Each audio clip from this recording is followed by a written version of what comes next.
জিয়াউর রহমানের সাথে দেখা হতে আমি বললাম যে তোমার প্রোগ্রামের ভাগ্য তাকদীরে আল্লাহ সুবহানাহু ওয়া তাআলা কি লিখে রেখেছে যে এবারও এত চেষ্টা করার পরও তোমার প্রোগ্রামের সেই ভাগ্যের উন্নয়ন লক্ষ্য করা গেল না। আল্লাহ সুবহানাহু ওয়া তাআলা হয়তো চাইনি, এর মধ্যেই হয়তো আল্লাহ সুবহানাহু ওয়া তাআলা কোনো কল্যাণ লিখে রেখেছেন। আল্লাহ সুবহানাহু ওয়া তাআলা ভালো জানে। আজকে আমার বক্তব্যের বিষয়বস্তু অধপতন অবস্থা থেকে মুসলিম উম্মার মুক্তি কিভাবে সম্ভব, তার একটা পয়েন্ট ইতিমধ্যে আমরা আলোচনা করে ফেলেছি, অর্থনৈতিক মুক্তি। অতএব কোনো যুবক বলতে পারবে না যে আমি ঘরে বসে থাকব। মুসলমানদের ব্যবসায়ী হচ্ছে মুসলমানদের রক্ত মাংসে তাদের বৈশিষ্ট্য হচ্ছে ব্যবসায়ী হওয়া। চাকরি করা মুসলমানদেরকে শিখিয়েছে ইউরোপিয়ানরা। মুসলমানদের বৈশিষ্ট্য ব্যবসায়ী করা, তার দলিল কোথায় থেকে নেবেন? যত সাহাবীর জীবনী আছে সব সাহাবীর জীবনী খুলে দেখেন, কোনো সাহাবী অধিকাংশ সাহাবী নিজ বাড়িতে, নিজ এলাকায়, নিজ গ্রামে, নিজ শহরে মারা যায়নি। কেননা সবাই ব্যবসা আর দিনের দাওয়াত এই দুটাকে নিয়ে রওনা দিয়েছে। যতদূর পর্যন্ত ইসলামের খেলাফত গেছে ততদূর পর্যন্ত তাদের ব্যবসার দিনের দাওয়াত চলতে থেকেছে।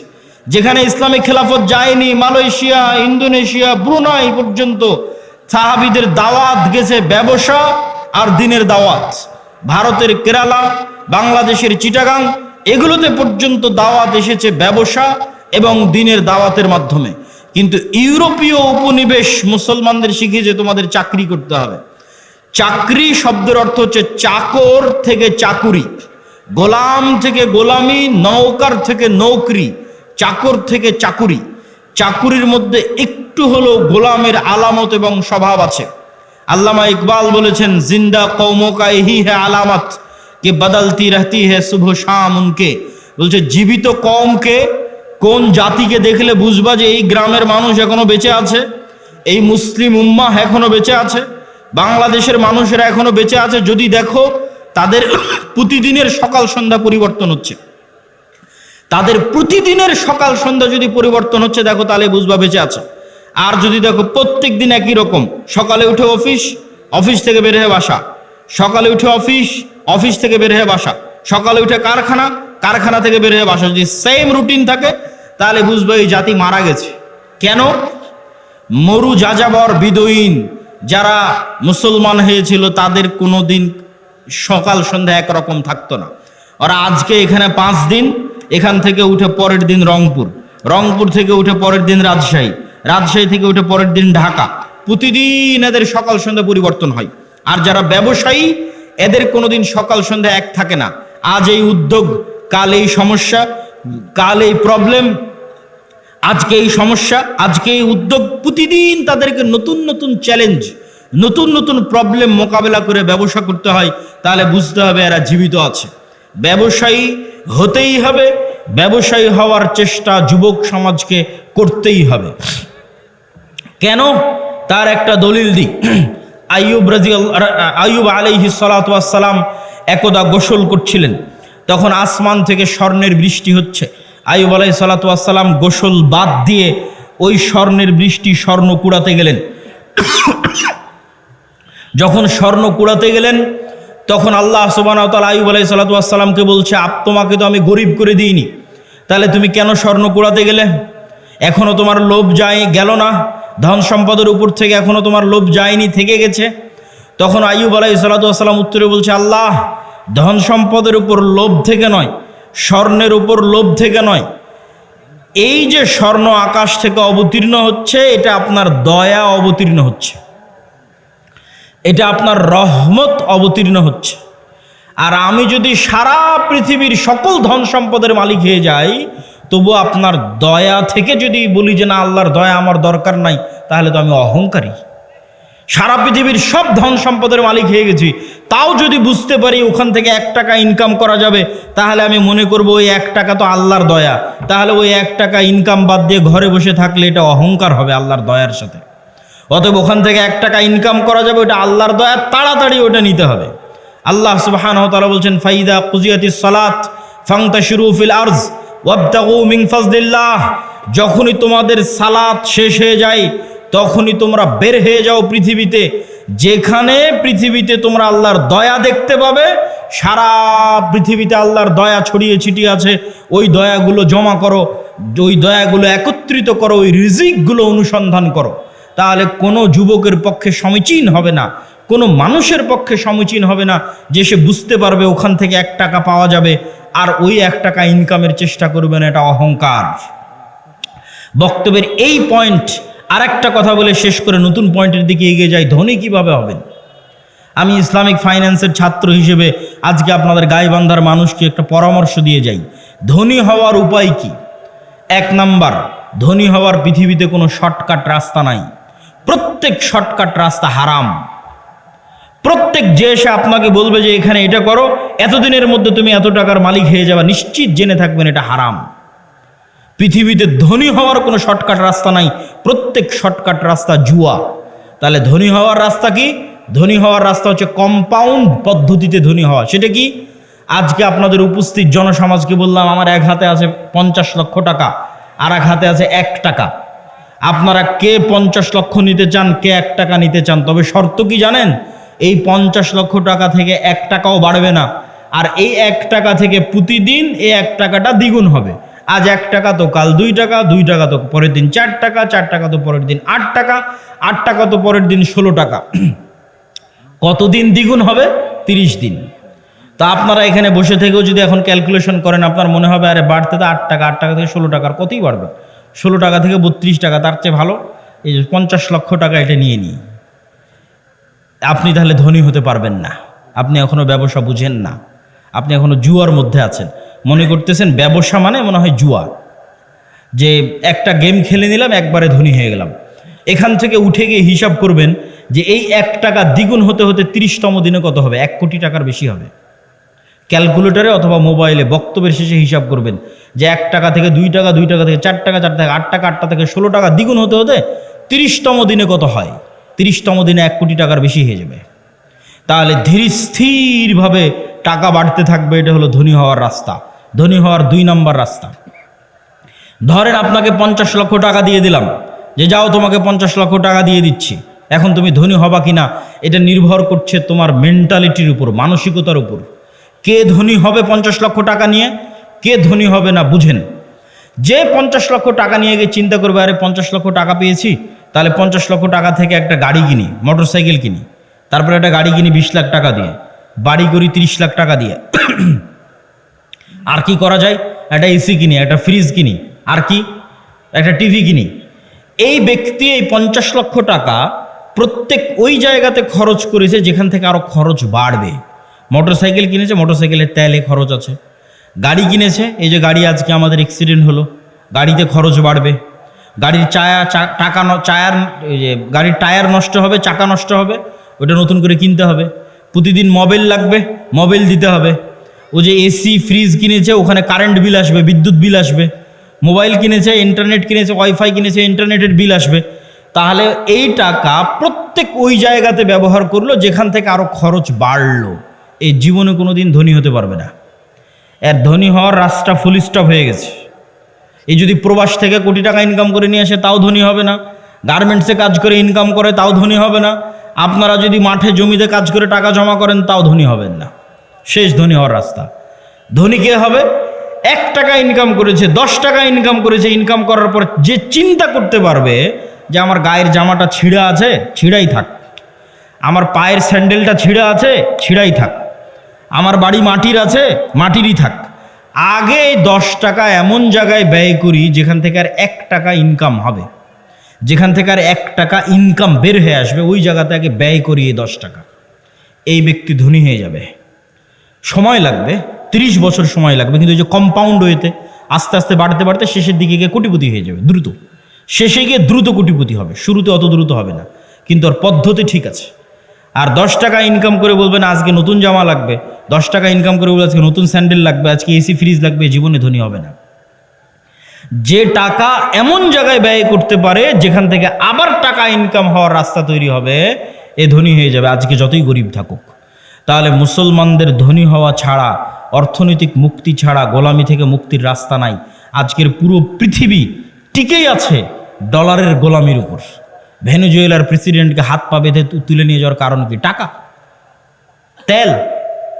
আজকে মুসলমানেরা মুক্তি পাচ্ছে না কেন? ডলার ভিত্তিক অর্থনীতির গোলাম। সব IMF ওয়ার্ল্ড ব্যাংকের কাছ থেকে লোন নিয়ে রেখেছে।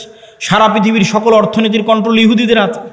তাহলে মুসলমান বলবে আমি ঘুমাবো, বসে থাকবো, ফ্রি ফায়ার পাবজি খেলবো, ব্যবসা করবে না, টাকা পয়সা ইনকাম করবে না, মুক্তি হবে? এটা অসম্ভব। ব্যবসা করতে হবে, টাকা পয়সা ইনকাম করতে হবে। আল্লাহ সুবহানাহু ওয়া তাআলা কবুল করুক, আল্লাহুম্মা আমিন। গোলামি থেকে মুক্তির জন্য 2 নম্বর করণীয় ঈমান বিল গায়বে ইয়াকিন এবং সর্বোচ্চ তাওহীদে বিশ্বাস। আল্লামা ইকবাল লিখেছেন, ये दौर अपने बराहिम की तलाश में है। আজকের যুগে মুসলমানদের মুক্তির একটাই রাস্তা, আজকে মুসলমানদের মধ্যে একজন ইব্রাহিম আলাইহিস সালাম লাগবে। নাই, ইব্রাহিম আলাইহিস সালাম নাই মুসলমানদের মধ্যে। আল্লামা ইকবাল গবেষণা করে দেখেছে, অনুসন্ধান করে দেখেছে,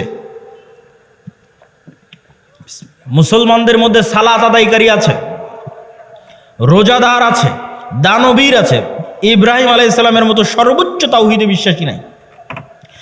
আপনারা আহলে হাদিস মানুষ মনে করছেন আমরা তো কবরে যাই না, আমরা তাবিজ কবজ ব্যবহার করি না, আমরা শিরক করি না, তাহলে আমাদেরও কিসের তাওহীদে কমতি আছে? সেটা কোথায়? ইব্রাহিম আলাইহিস সালাতু ওয়াস সালামের তাওহীদ মানে তার হৃদয় শুধু এই কবর আর শিরক থেকে মুক্ত নয়, তার হৃদয় টাকার প্রভাব থেকে মুক্ত, নেশার প্রভাব থেকে মুক্ত, নারীর প্রভাব থেকে মুক্ত, ক্ষমতার প্রভাব থেকে মুক্ত। কোনো একটার প্রলোভন দেখিয়ে তাকে আল্লাহর আনুগত্য থেকে দূরে করা যাবে না। তুমি আহলে হাদিস হলে কি হবে? সালাফি হলে কি হবে?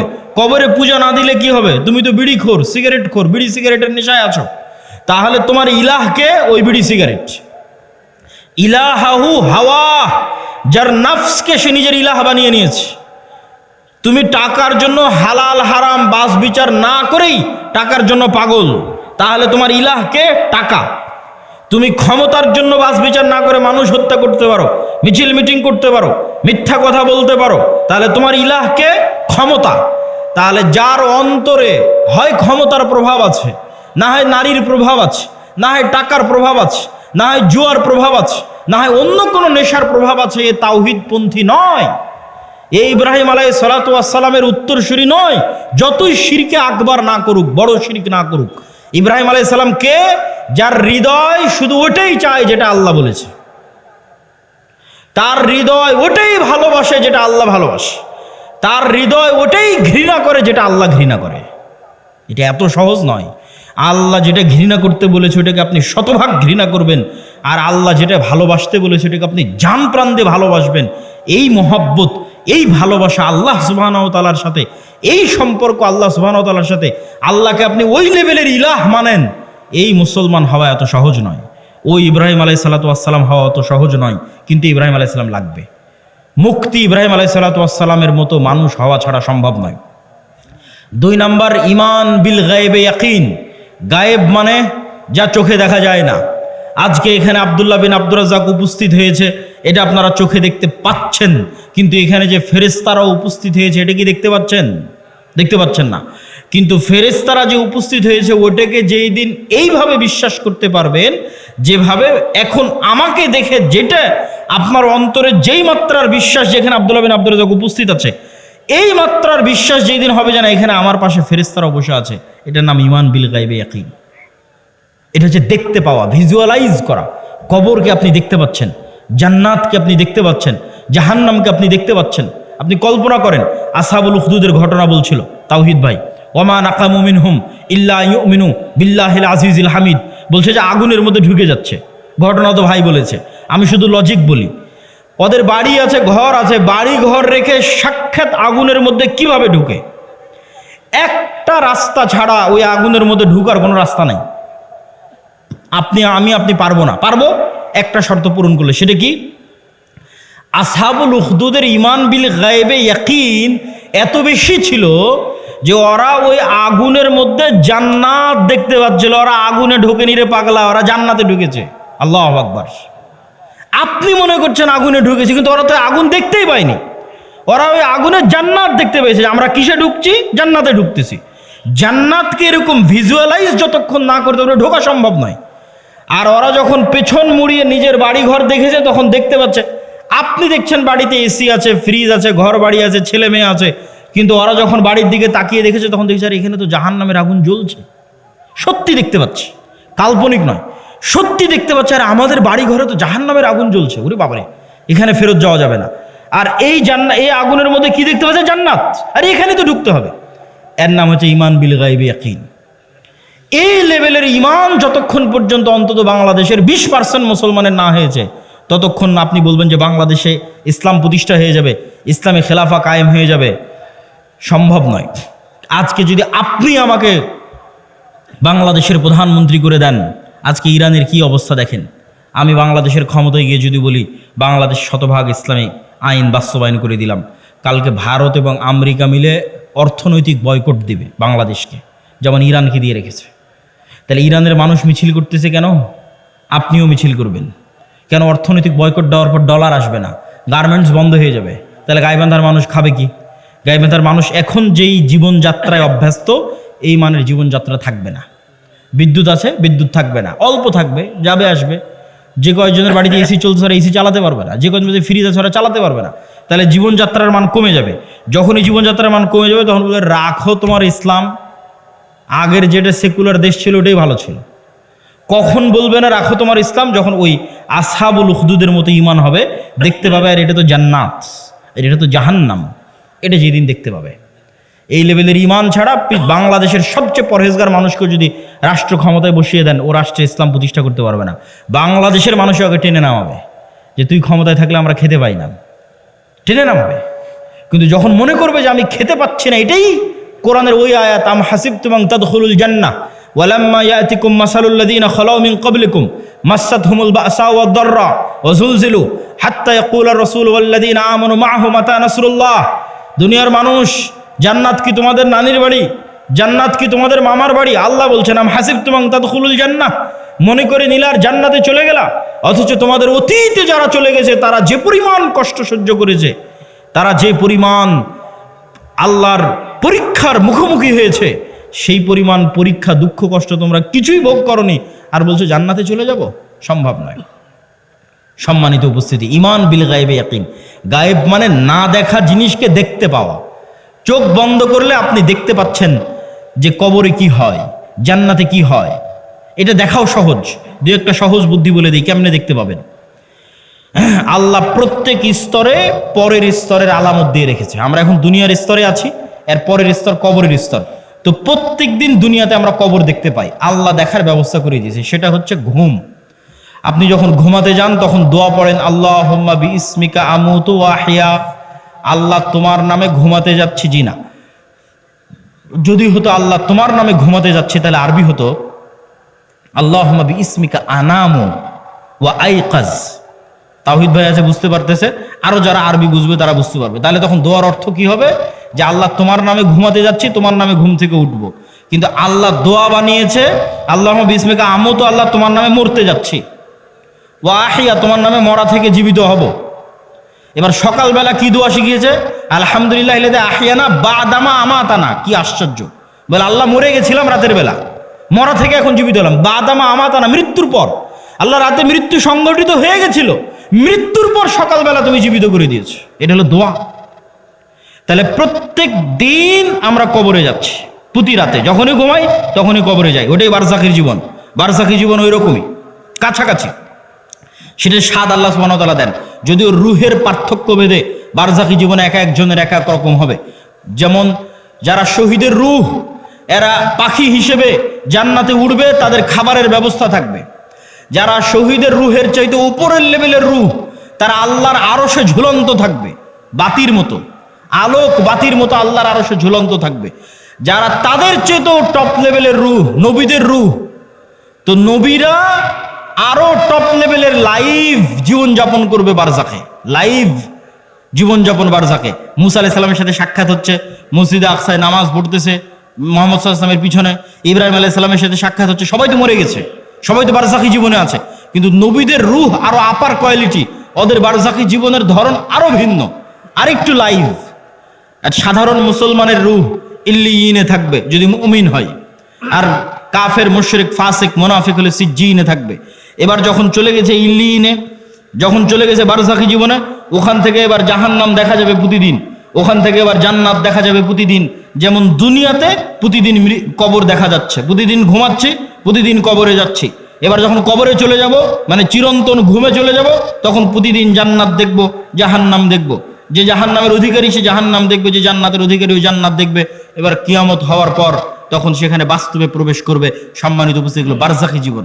ঠিক কিয়ামতকে ভিজুয়ালাইজ করতে পারতে হবে, জান্নাতকে ভিজুয়ালাইজ, দেখতে চোখ বন্ধ করলে যেন জান্নাত দেখা যায়।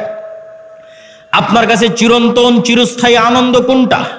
আজকে আপনার বাপ মা ভাই বোন সবার সাথে বিচ্ছেদ হয়ে গেল, আপনার বাবা মারা গেছে, দাদা মারা গেছে, তাদের সাথে আর জীবনে কোনোদিন দেখা হবে না, এটা অনেক কষ্টের। আর যদি মনে করেন না, আবারও এই গাইবান্ধা, এই শাখাহাতি, এই বালুয়ার গ্রামে যদি আমার বাবা মা ভাই বোন সবাইকে নিয়ে একসাথে থাকতে পারতাম, বিশাল বাড়ি হতো, আর যদি কোনোদিন মৃত্যু না হতো, সবাই যদি একসাথে মিলেমিশে আনন্দে কাটাতে পারতাম, তাহলে এই স্বপ্ন জান্নাতে পূরণ হবে। তাহলে জান্নাতে আসল জীবন, দুনিয়ার জীবন জীবন নয়। আমরা এই যে ঢাকা থেকে রওনা দিয়ে আপনার এই শাখাহাতিতে যতক্ষণ অপেক্ষা করতেছি, রুহের জগৎ থেকে সফর শুরু হয়ে জান্নাতে যাওয়া পর্যন্ত দুনিয়ার সময় অতটুকু। আমি এই যে আধা ঘন্টা আগে এসেছি, আর আধা ঘন্টা পর এখান থেকে বের হয়ে যাবো, 1 ঘন্টা সময় যতটুকু, রুহের জগৎ থেকে সফর শুরু হয়ে জান্নাতে যাওয়ার পর্যন্ত এই দুনিয়ার 60 বছরের জীবন ততটুকু, বাস্তবেও ততটুকু। কিয়ামতের মাঠে মানুষ উঠে বলবে, আরে দুনিয়াতে তো আমরা একদিন ছিলাম। বাস্তবেও আপনি এখন কল্পনা করে দেখেন যে আপনার গত 30 বছর চোখের পলকে পার হয়ে গেছে। মনে হবে আরে কয়দিন ছিলাম আমি দুনিয়াতে। ঠিক যখন মরার সময় কাছে চলে আসবে 60 বছর, তখনও মনে হবে আরে 2-1 দিনের মধ্যে সময় তো পার হয়ে গেল। এই একই অনুভূতি কিয়ামতের মাঠে যখন উঠবেন, তখন দুনিয়াতে তো ছিলামই না, 1 দিন কি 2 দিন ছিলাম দুনিয়াতে। এটাই আল্লাহ বলেছে দুনিয়ার জীবন 1 ঘন্টার সমান, আধা ঘন্টার সমান। শুধু ধৈর্য ধরলেই হয়, একটু ধৈর্য ধারণ করলেই হয়। আল্লাহ সুবহানাহু ওয়া তাআলার কাছে পৌঁছার জন্য প্রস্তুত থাকার চেষ্টা করতে হবে। ঈমান বিল গায়বি ইয়াকিন, এটা ছাড়া মুসলমানদের মুক্তি হবে না। আর 2টা কাজ করতে হবে মুসলমানদেরকে। টাকা ইনকাম করার কথা বলেছি, আরো 2টা কাজ আছে। 1, নেতা হওয়ার জন্য 2টা শর্ত পূরণ করতে হবে। সত্যবাদিতা, ন্যায়পরায়ণতার শর্ত, শিক্ষা এবং জ্ঞানের শর্ত।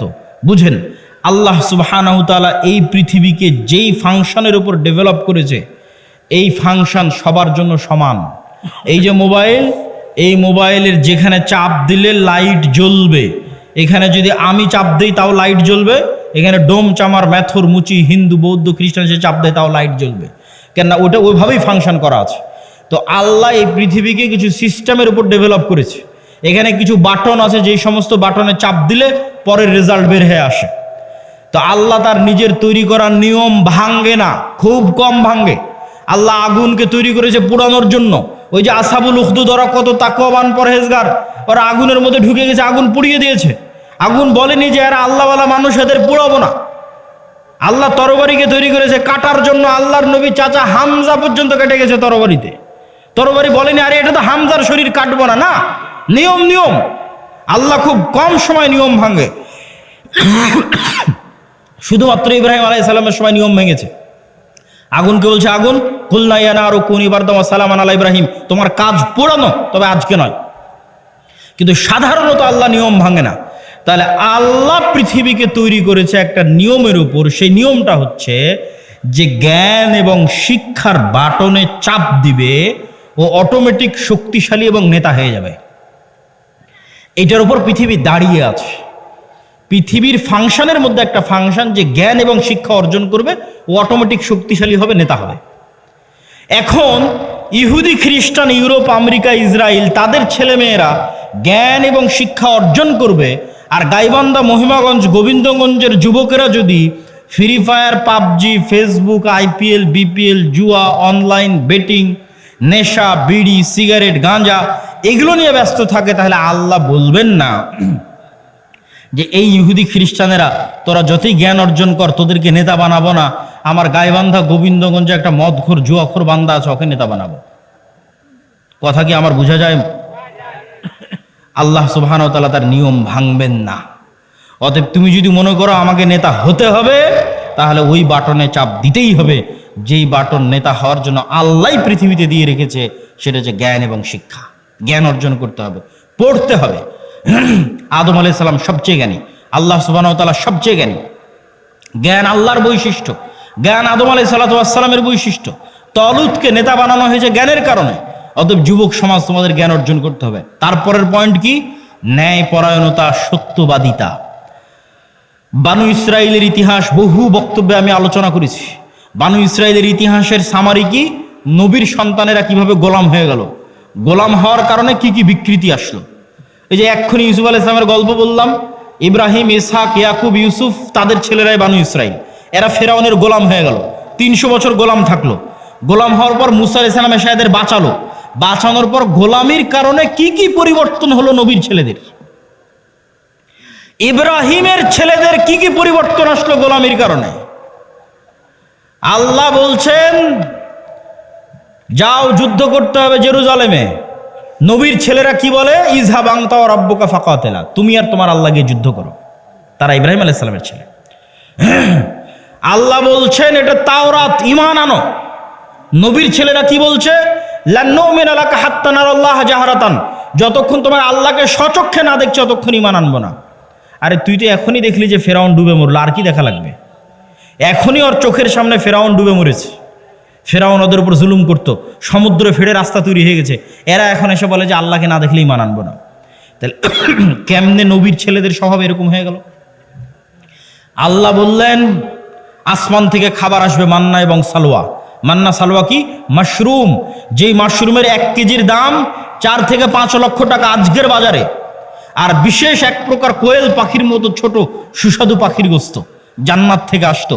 তারা বলল লান নাসবিরা আলা তুআমিন ওয়াহিদ, এই এক খাবার প্রত্যেকদিন ভালো লাগে না মুসা, তোমার আল্লাহকে বলো এই মরুভূমির বালুর মধ্যে পেঁয়াজ রসুন বের করে দিতে, ডাল চাউল বের করে দিতে মরুভূমির বালুর মধ্যে। আল্লাহ বললেন মরুভূমির বালুতে হবে না, জেরুজালেম ফিলিস্তিন আছে, যুদ্ধ করে বিজয় করো। এদের যখন যুদ্ধ করে বিজয় করলো না, এদের উপর গজব আসলো 40 বছরে। শুধু নবীর ছেলেদের অবস্থা দেখেন, গোলামির কারণে কিরকম হয়ে গেছে তাদের অবস্থা। 40 বছর পাগলের মতো ঘোরার পর ইউশা বিন নুনের হাতে তওবা ইস্তেগফার করে এরা যুদ্ধ করেছে। লম্বা ঘটনা। আল্লাহ সূর্য থামিয়ে দিয়ে বিজয় দিয়েছে। এবার আল্লাহ বলছে শোনো, তোমাদের বিজয় দিলাম, তোমরা জেরুজালেমে প্রবেশ করার সময় মুখে বলবা হিত্তাতুন নাগফির লাকুম, আর মাথা দিবা সামনে, নিচু করবা, সিজদা অবস্থায় যাবা। হিত্তাতুন হিব্রু ভাষা, মানে আল্লাহ মাফ করে দাও, আস্তাগফিরুল্লাহ। এরা কি করলো, ঢোকার সময় পিছন আগে দিল, মুখে বলল হিনতাতুন, গমের দানা। কোরআনে এগুলো বর্ণনা করা আছে, কোরআন থেকে বলতেছি আমি। কি অবস্থা দেখেন নবীর ছেলেদের। এই ধোকাবাজি, এই 2 নাম্বারই কোথায় শিখলো? ফেরাউনের গোলামি করতে গিয়ে ধোকাবাজি 2 নাম্বারই শিখেছে।